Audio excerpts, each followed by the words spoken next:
Go. Oh, yeah.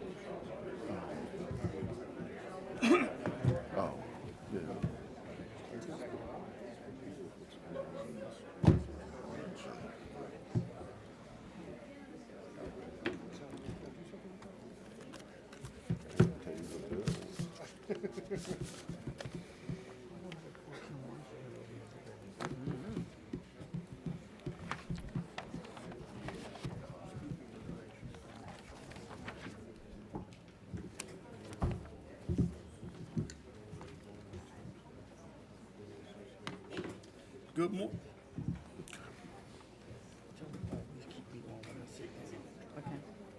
Good morning. The April 29th, 2015 meeting of the Board of Estimate is now called to order. Madam Deputy Controller, are there any corrections, additions, or deferrals on the agenda? Good morning.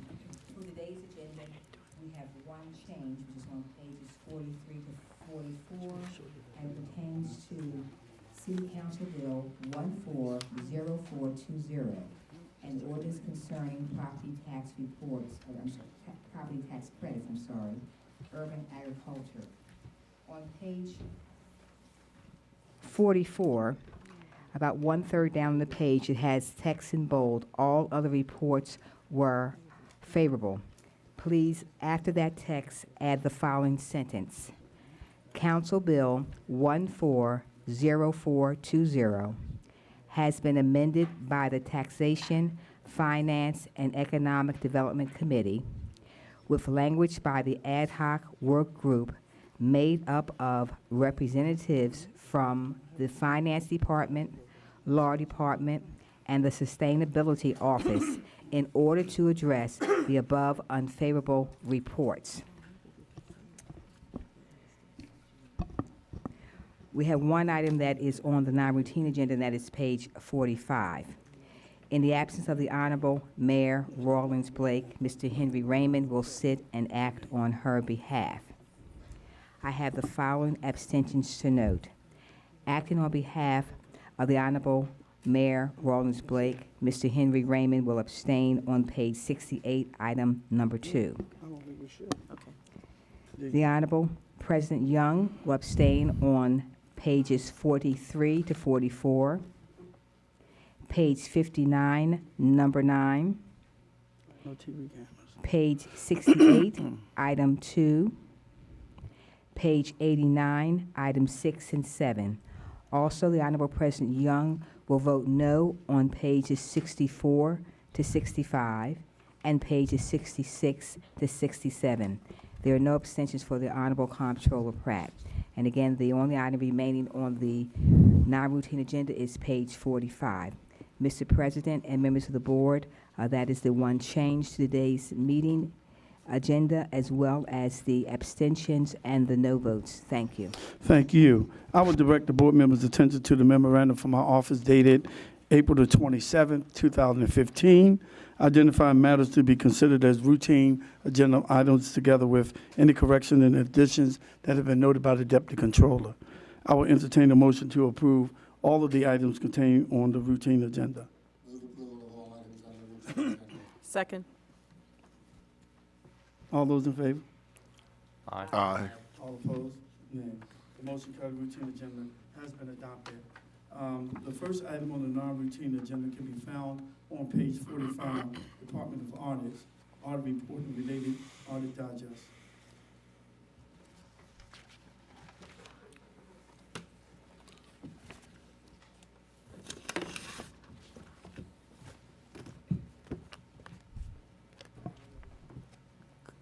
Good morning, Mr. President, members of the board. I'm Bob McCarty, City Auditor. Steve. Steve. Steve. Right there, okay. Yeah. Good morning again. Single audit of the City of Baltimore for fiscal year ending June 30th, 2013 includes a previously issued comprehensive annual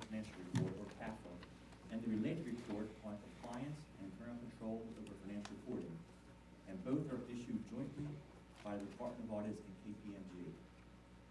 It excludes the Baltimore City Public School System and the Enoch Pratt Free Library, which are subject to separate audits as required by state law. Our report noted that the city had 3 significant deficiencies in internal control for the financial reporting for fiscal year 2013. And we considered 2 of those. 2013, what do you need something? Here you are. 2013-001 and 2013-02 to be material weaknesses. The first, 2013-01, is the lack of controls over financial statement preparation. During a review of the city's draft financial reports, we noted material errors and misclassifications in financial statement balances and the related notes to the draft financial statements as follows. During our audit, we requested certain transaction detail to select our sample items. While the city was ultimately able to provide this information, the generation of such information was difficult to obtain at times and did not always agree to the related financial statement balances without material revisions. As part of our audit of the Other Post-Employment Benefits Trust Fund, or OPEB, we noted that the city erroneously netted $15.7 million of employee contributions against expenses.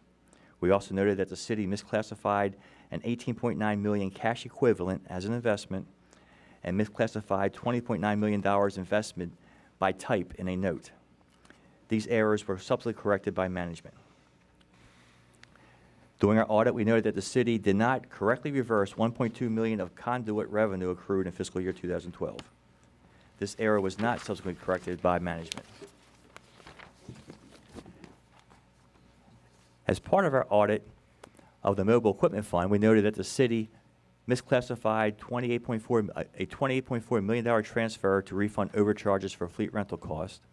For the risk management fund, we noted that the city misclassified $12.1 million of its estimated liability for claims in progress.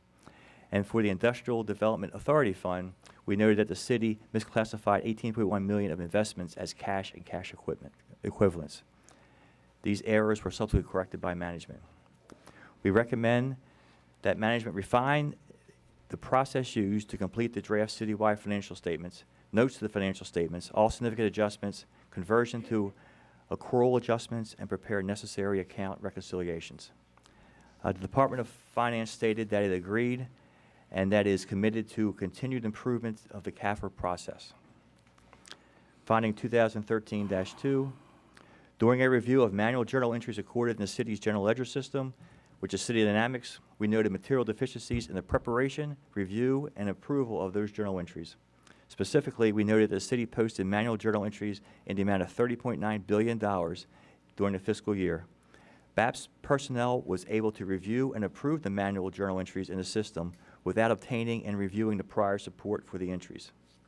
We recommend that the city take appropriate action to ensure that journal entries are appropriately prepared, reviewed, and approved prior to posting into City Dynamics. Department of Finance stated in their response that they agree and that it is currently evaluating controls over journal entries. Our last CAFR finding is 2013-03, lack of controls over the water and wastewater billing process. During our audit of the city's fiscal year 2011 financial statements, we reviewed billing adjustments related to 70,000 customer accounts with true readings and identified systemic errors in automated calculations for the cancellation and rebilling of customer water accounts. The Department of Public Works recorded a gross adjustment of $9.2 million in its financial statements for that fiscal year, 2011. As management did not correct or replace its water billing system, we noted that the systemic errors and limitations do still exist. No additional adjustments were required, however, in fiscal year 2013. We recommend that the city take appropriate action to ensure estimated versus actual billings are properly recorded and approved prior to posting into the MOIT system, the general ledger, and its financial statements. The Bureau of Water and Wastewater responded that it acknowledges limitations of the legacy system and it has revised internal procedures and its archival methods of capturing historic billing records. The Bureau has entered into a contract for the purchase and installation of new smart meters and is implementing a new water billing system. As part of obtaining reasonable assurance about whether the city's financial statements are free of material misstatement, we performed tests of its compliance with certain provisions of laws, regulation, contracts, and grant agreements. The results of our tests disclosed no instances of noncompliance or matters that are required to be reported under government auditing standards. That concludes our CAF report. Now onto the single audit. The balance of the single audit is issued by the Department of Audits only and represents mandated coverage of federal grants, which is all federal financial assistance received by the city. The report includes a supplementary schedule of expenditures of federal awards, which total $285.6 million, but this does not include the $16.4 million received by the Baltimore City Public School System and the Enoch Pratt Free Library combined. The audit report also included the report on compliance and requirements applicable to each major program and on internal control over compliance. We audited 16 major programs, which totaled $240.1 million. In our opinion, one of these programs, the Low Income Home Energy Assistance Program, or LIHEAP, administered by the Department of Housing and Community Development, or DHCD, did not comply with the requirements applicable to the LIHEAP program, as reported in our finding number 2013-005. In this finding, we tested client eligibility with a sample of 114 client folders. The amount of benefits paid to these 114 clients totaled $74,250. A review of the sample determined that 24 of these folders could not be provided by DHCD. The benefit payments represented by these 24 missing folders amounted to $28,382, which we are questioning. Of the remaining 90 folders that we could review, with benefit payments totaling $45,868, we noted widespread and pervasive errors and omissions in many of them. We found that there are 208 separate instances and documented 20 different types of errors or omissions in the 90 folders. Those with the most occurrences included 24 instances of agency forms that were not signed by the agency worker, 54 instances of database information that did not agree with the folder data, and 64 instances in which the certification section of the energy assistance applications was missing key information or signatures. Based on the foregoing issued, we questioned $16,227 additional dollars for benefit payments made to clients. Due to the significant number of errors found, we were required to project likely question costs to the total population of clients. Our analysis of the question cost, the sample selected, and the total population of clients resulted in a projection of likely question cost of $6,201,000. We also note that the system in place for determining benefits during our audit exhibited material internal control weaknesses, which, if not corrected, could lead to future question client payments. We recommend that DHCD resolve the known question cost of $44,609, which is the total of the previous finding, to the satisfaction of the grantor, which is the U.S. Department of Health and Human Services. We also recommend that the likely question cost of $6,201,000 be resolved in accordance with the determination of HHS. We further recommend that DHCD institute internal control procedures such that future energy assistance applications are properly processed and completed, benefits awarded are properly calculated, and awards are made to only qualified individuals. In their response, DHCD stated that as of July 1st, 2014, the management of LIHEAP now falls under the Mayor's Office of Human Resources, or MOHS. DHCD stated it will assist MOHS with recreating the missing 24 files and completing the information on the 90 files tested to justify the eligibility of clients to receive benefit payments. However, they stated that this finding does not indicate that the benefits they were paid were in error, and DCHD believes that the individuals are eligible to receive these benefits. DCHD also strongly objected to our projected question cost. In response to that, our comments to DHCD are that the finding does specifically state that the benefit payment amounts are questioned because the data in the folders tested were either incorrect or missing. Accordingly, those benefit payments should not have been made since they were paid based on incorrect or missing data.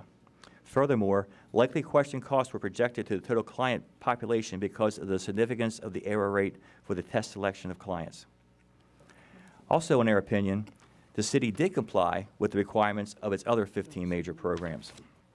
The report contains 18 other findings, and I'd like to note 3 of those remaining 18 were also related to LIHEAP. One was 2013-11, where it reported additional question cost of $33,953. Of that $33,000, $13,651 was for 13 duplicate payments, and $20,302 was for 36 client payments for addresses outside of Baltimore City that were paid.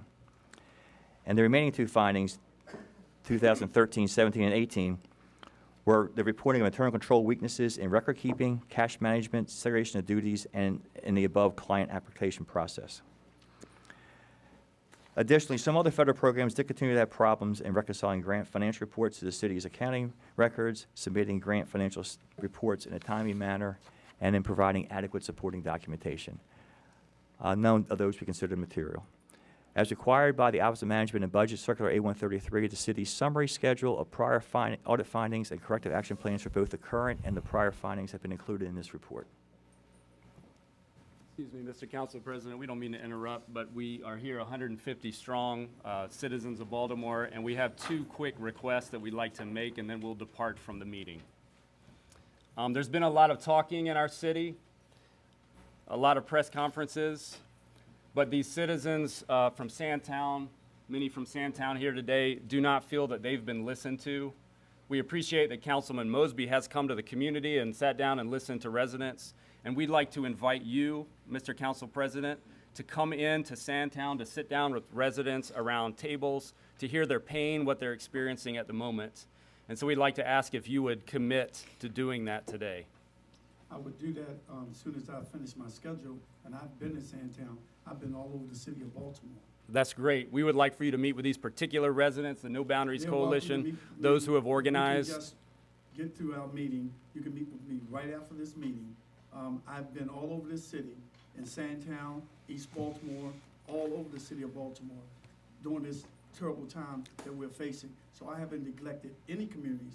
I was over in Sandtown even on yesterday. Well, no, we haven't said that you've neglected Okay. any community. All We're right. inviting Okay. you. All We're right. inviting you Okay. because we know All that right, you well, have you been can in talk other to me communities. afterwards, Fantastic. and I'll be happy to look at my schedule and see when I can meet, because I have a schedule too.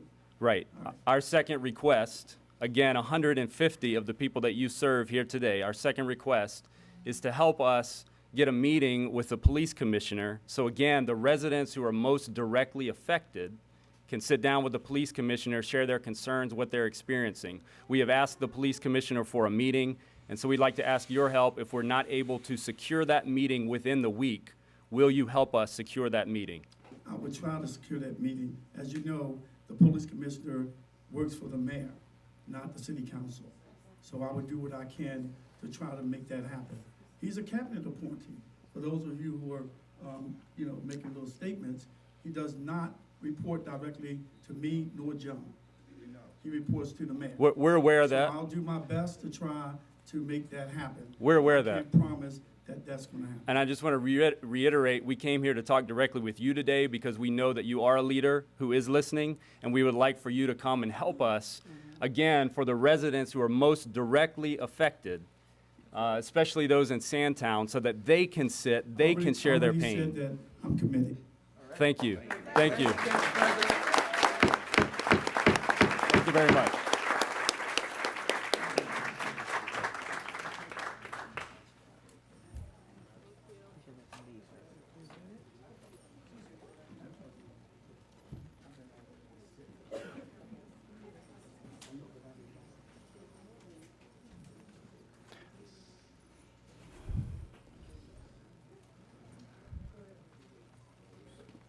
I got 1 hour of sleep.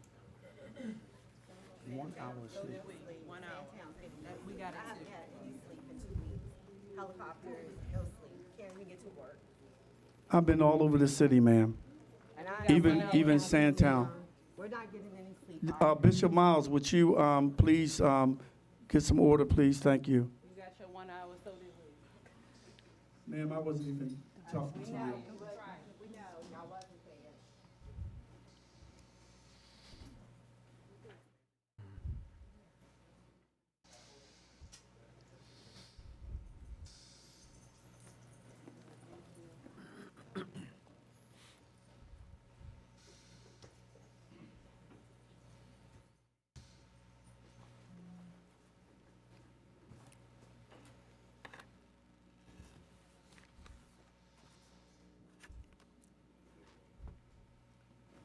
I need to meet with you and Bishop Miles right after this. You can go ahead. Thank you, Mr. President, members of the Board of Estimates. My name is Steve Kraus, Deputy Director of Finance. We've reviewed the findings, and we concur with the auditor, and we also have implemented the recommendations that will accommodate their findings. That's all we have this time. Are there any further questions? We have members of the I have a Public Works. I think it was on, where was it? Yeah, that's what I'm looking at. They're not on that one yet? Okay. I have a question. So You're what, not on. hello, what actually You're not happened? on.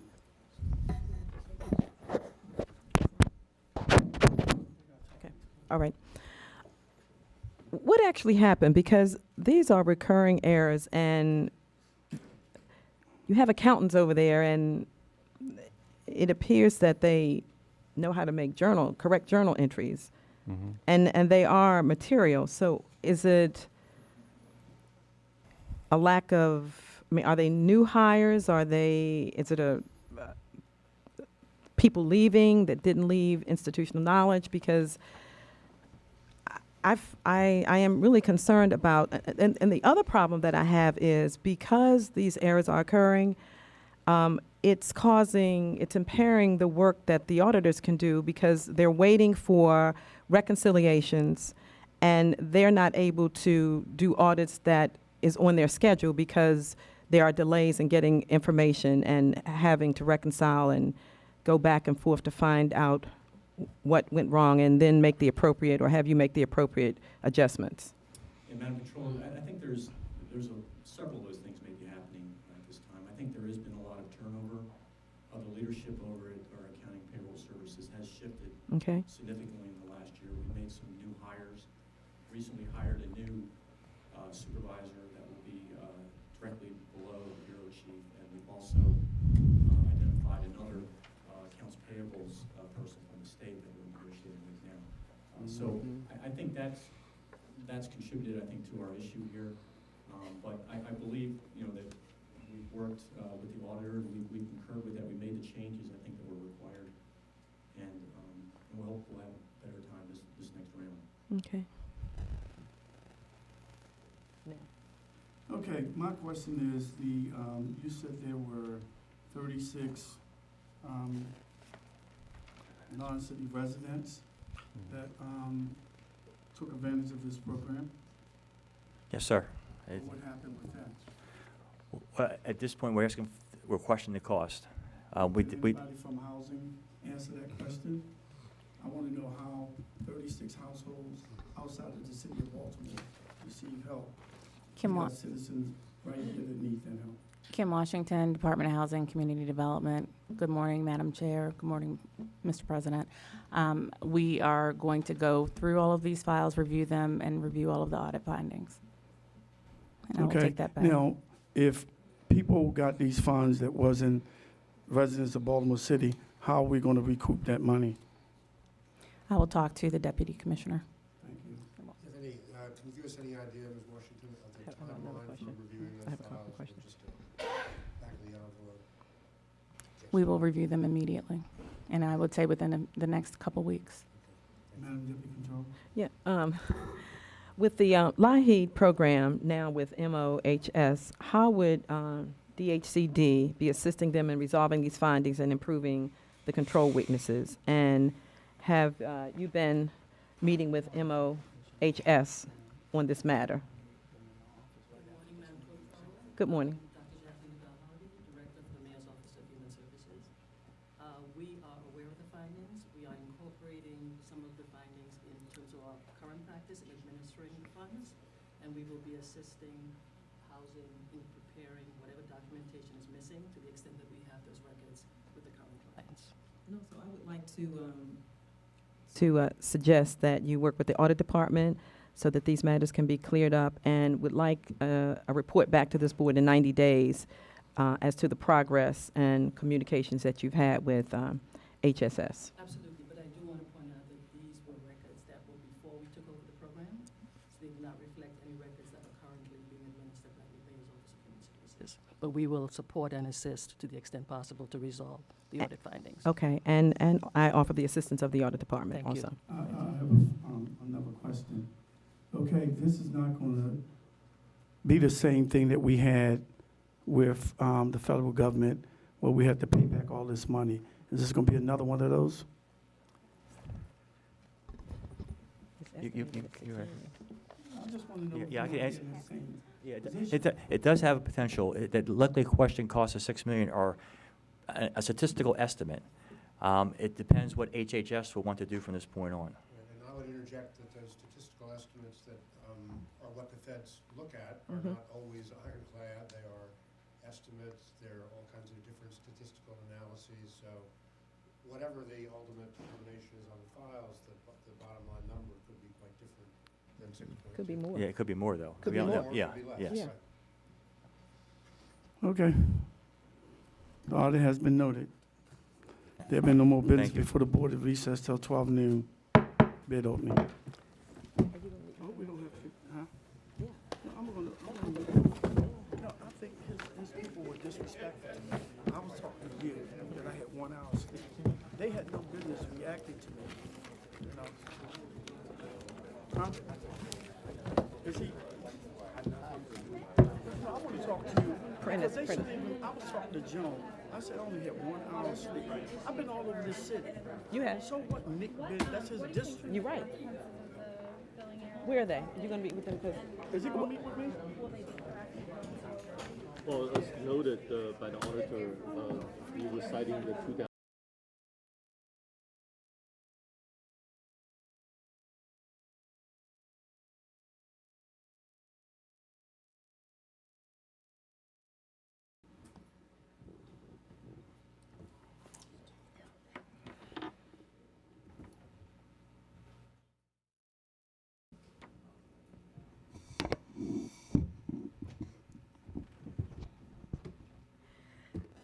Excuse me.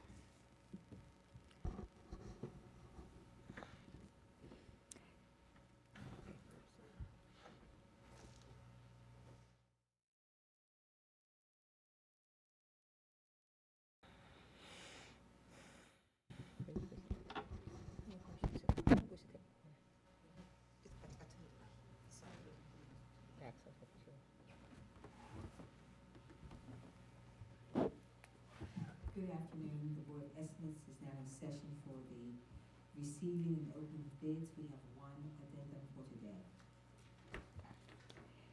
TR 08308. Reconstruct East North Avenue, US Route 1 in Baltimore from west of Ascliffe Street to east of Washington Street.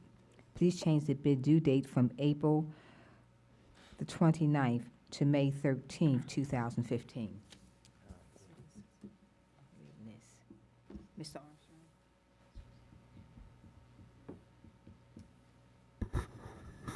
Hearing no objection, so ordered.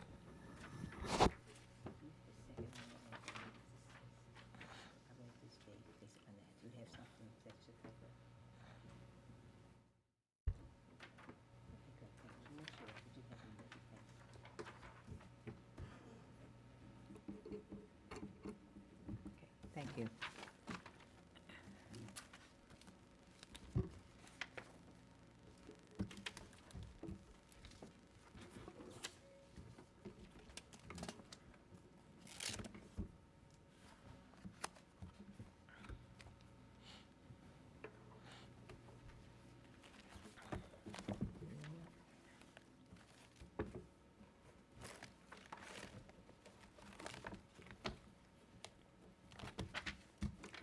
WC 1301, on-call large water main repairs.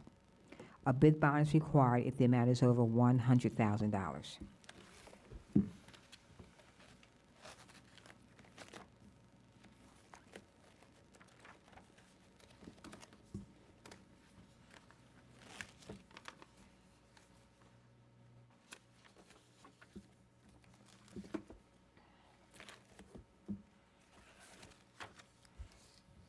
Spiniello Companies with a bid bond. $19,554,330. That was with the bid bond. Yes, with a bid bond, thank you. Sure, sorry. Referred this bid to the Department of Public Works for tabulation and report.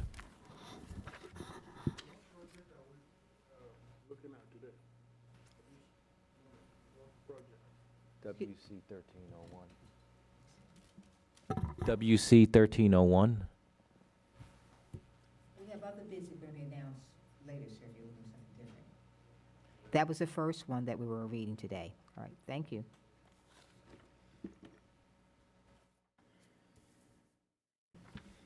Thank you.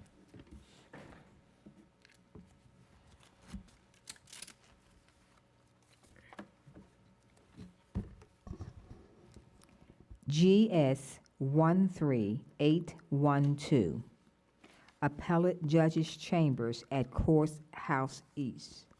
A bid bond is required if the matter is over $100,000.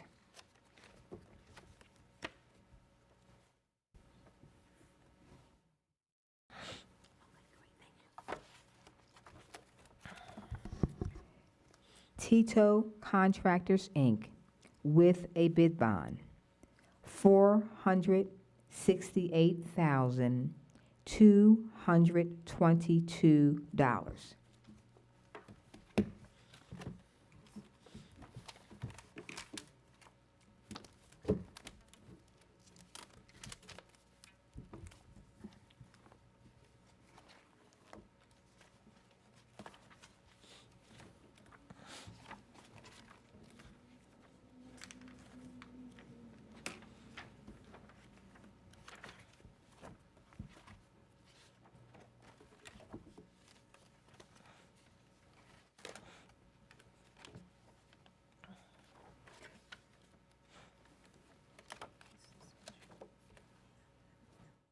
This is it.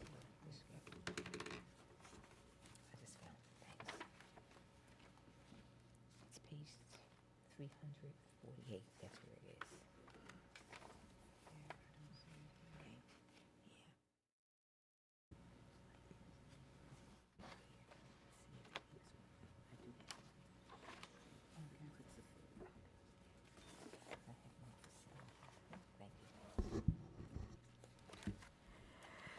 Okay. Excuse me.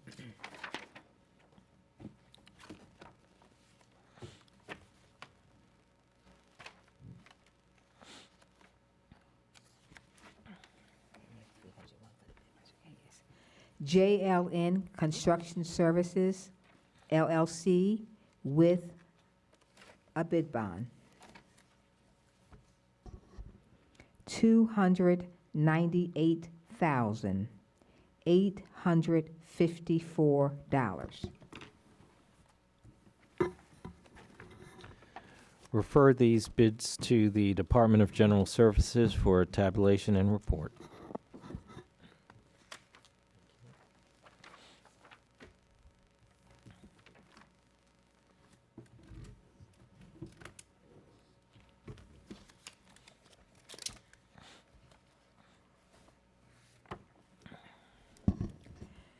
Excuse me. B50003976, interior, exterior door installation and repair. A bid bond is not required.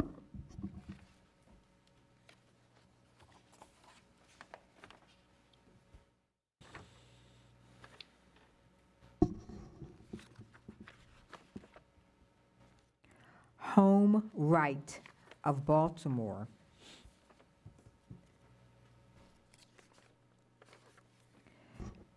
$99,500.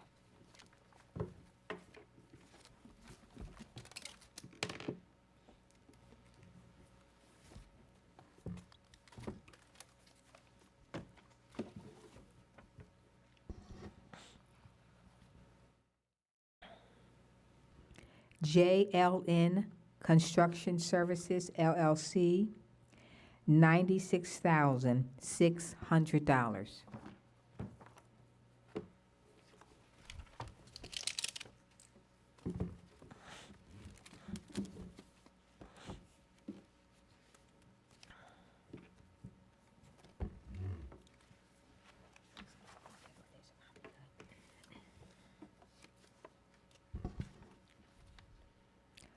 Colossal Contractors, Inc., $73,760.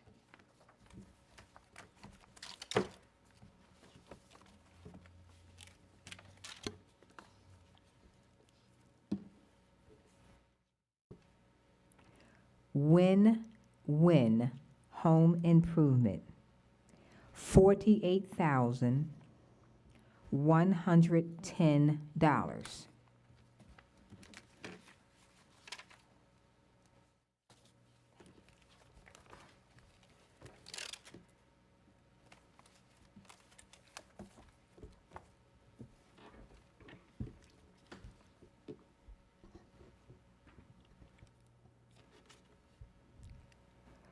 Total Contracting, Inc., $80,900.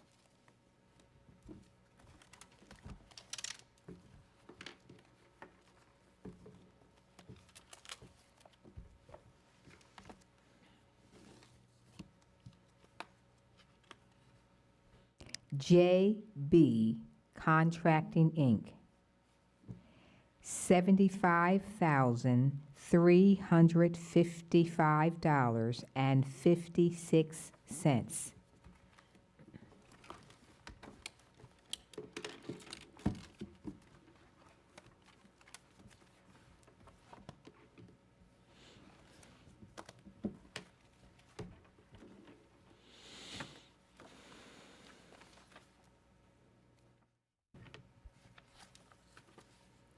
Simon Development and Construction Corporation, $85,000. Refer these bids to the Bureau of Purchases for tabulation and report.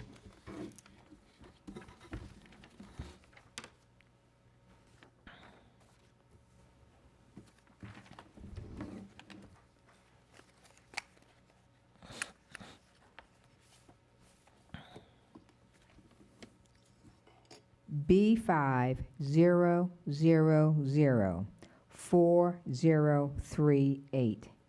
Skid steer loaders with attachments. A bid bond of 5% is required if the bid is over $100,000.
Request your patience, we're just waiting for a bit of information on this bid we're reading now.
We'll keep going. Okay, I'll do some for verification. Okay. Again, this is B50004038, skid steer loaders with attachments.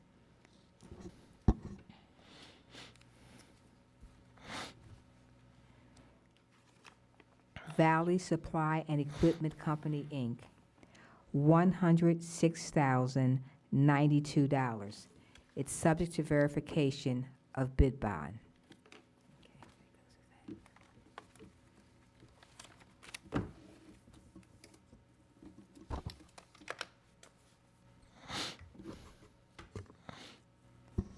And a bid bond is not required if it's under 100,000.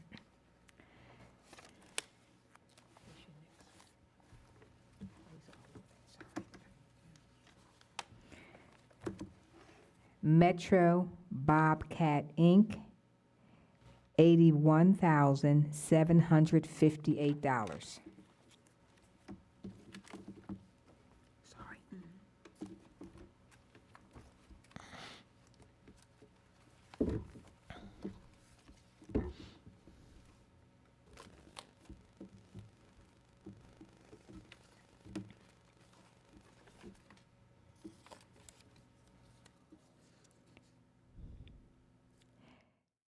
Jesco, Inc., $97,358.